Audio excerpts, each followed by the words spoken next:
안녕하세요. 지옥이 텅 빌 때까지 나는 부처가 되지 않겠다. 와, 정말 엄청난 약속이죠.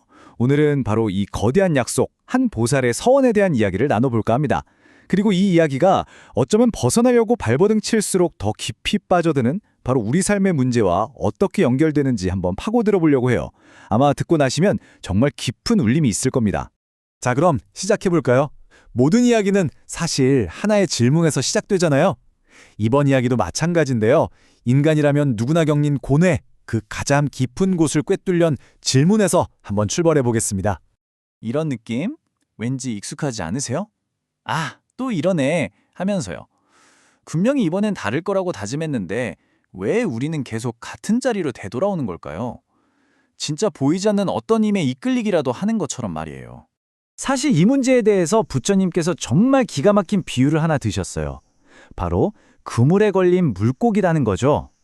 아, 이제 드디어 빠져나왔다 하고 자유롭게 헤엄치는 것 같은데 정신 차려보면 어느새 똑같은 그물에 다시 걸려 있는 거예요. 와, 이거 정말 우리 모습이랑 똑같지 않나요? 자, 그런데요. 바로 그 그물에 걸려서 허우적대는 존재들을 돕는 걸 자기 삶의 유일한 목적으로 삼은 분이 있습니다. 그것도 우리가 상상하는 수준을 아득히 뛰어넘는 정말 우주적인 스케일로요. 이분을 보살이라고 부르는데요. 보살은 자기 자신의 깨달음보다도 다른 모든 존재를 구원하는 걸 최우선으로 삼는 정말 위대한 존재를 뜻합니다. 근데 이 보살의 임무는 그냥 좀 도와주는 정도가 아니에요. 모든 존재, 단 한 명도 빼놓지 않고 전부 다 구원하겠다는 그야말로 절대적인 약속을 한 거죠. 이 숫자 좀 보세요. 100, 1000, 만, 억, 와, 100천만억. 상상이 가시나요? 이게 바로 그 보살이 활동하는 무대의 스케일입니다. 그러니까 이 광활한 우주 전체가 그의 자비가 필요한 현장이라는 뜻이죠. 이렇게 어마어마한 힘을 가졌는데도 정작 본인은 이 힘은 제 것이 아닙니다. 이건 다 부처님의 위대한 자비에서 비롯된 겁니다. 라고 아주 겸손하게 말해요. 그러니까 그 힘의 원천은 내가 잘났다는 교만이 아니라 끝을 모르는 겸손함에 있는 거죠. 자, 그럼 슬슬 궁금해지시죠? 이 놀라운 존재는 대체 누구일까요? 그 정체를 알려면 아주 먼 옛날로 거슬러 올라가야 합니다. 바로 두 왕의 이야기 속으로 말이죠. 정말 신화처럼 아득한, 헤아릴 수도 없는 과거의 일입니다. 그때 아주 선한 왕 두 분이 계셨어요. 이웃나라 왕이었는데 서로 아주 절친한 친구 사이였죠. 둘은 힘을 합쳐서 백성들을 위해 정말 좋은 정치를 펼쳤습니다. 그런데 두 왕에게는 깊은 고민이 있었습니다. 자신들이 아무리 노력해도 백성들 중 일부는 계속 나쁜 행동을 하고 그로 인해 고통받는 일이 끊이지 않는 거예요. 이 악순환의 고리를 어떻게 끊어야 할까? 두 왕은 이 근본적인 문제의 해답을 찾아야만 했습니다. 자, 이 고민 끝에 두 왕은 각각 다른 아주 중대한 맹세를 하게 됩니다. 이게 정말 흥미로운 지점인데요. 둘 다 목표는 고귀했지만 길은 완전히 달랐어요. A 왕은 내가 먼저 빨리 깨달음을 얻어서 그 힘으로 이 모든 사람을 구해야겠다고 다짐했죠. 그런데 B 왕은요. 아니, 나는 모든 고통받는 중생들을 먼저 다 구하고 나서 그들이 전부 깨달음을 얻은 뒤에야 맨 마지막에 내가 부처가 되겠다고 맹세합니다.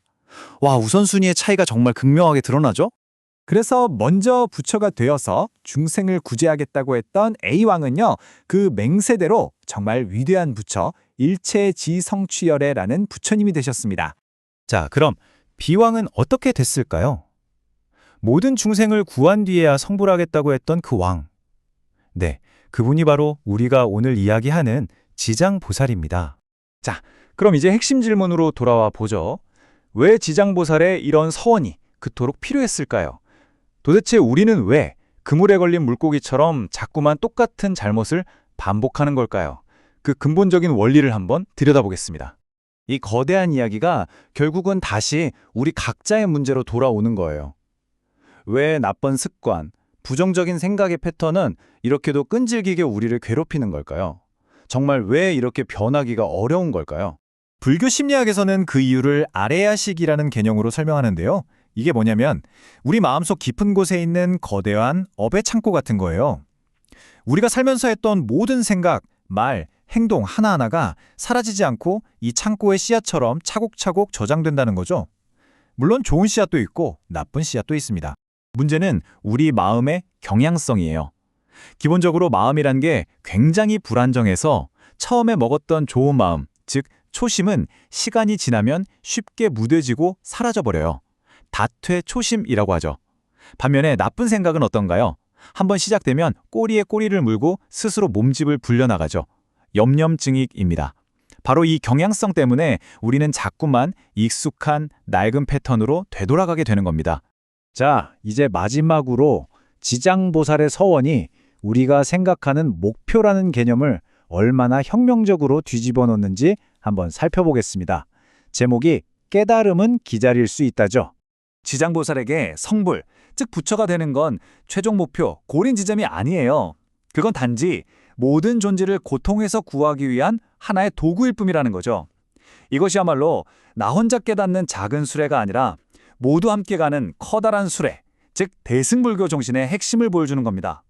성불조차도 남을 돕기 위한 과정일 뿐이라는 이 관점, 정말 대단하지 않나요? 그리고 마침내 지장보살의 가장 위대하고 또 가장 무거운 서원이 나옵니다.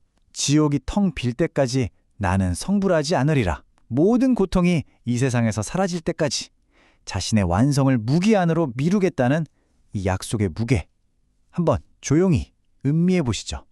결국 지장보살의 이 이야기는 우리에게 아주 근본적인 질문 하나를 던지고 끝을 맺습니다. 진정으로 다른 사람의 행복을 나 자신의 행복보다 앞에 둔다는 건 과연 어떤 의미일까요? 자비와 이타심에 대한 오늘 이야기가 여러분의 삶에도 작은 파문을 일으켰기를 바랍니다.